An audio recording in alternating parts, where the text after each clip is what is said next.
We're following breaking news. Hundreds of correction officers and their supporters are rallying in Albany today. This comes after 2 straight weeks of statewide strikes, and Dan Levy joins us live from the state capitol. Dan, it looks quite busy out there. Good afternoon.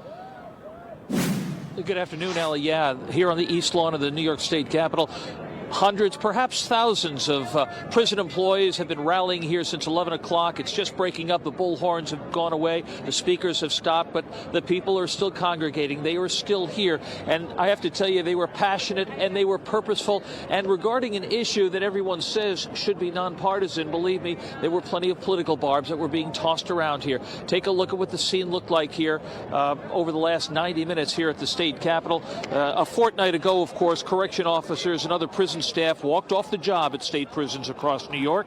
They say their working conditions are unsafe, and they've been telling stories of escalating and ongoing violence that imperils them within the prison walls. And they are fed up with staff shortages that have forced them to work 16 or 24 hours a day.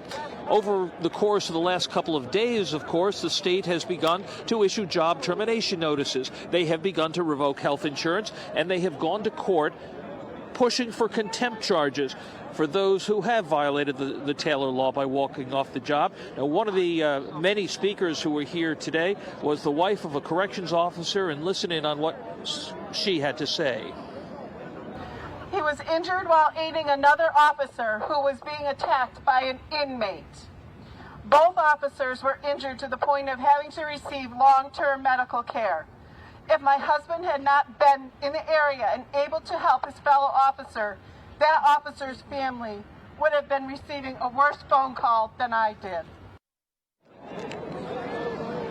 And as you can see, many of those corrections officers and prison employees are still here. They're still gathered. Many have rolled up their signs and gone back home, but they're angry, and they have plenty of resolve. And as I reported yesterday, many of these prison employees have returned to work, but those who were here today were chanting over and over again, "Hold the line, hold the line." This issue is far from being resolved. We will stay on top of it. We're live at the Capitol with coverage you can trust. Dan Levy, News Channel 13. Allie, back to you. All right. Thank you, Dan.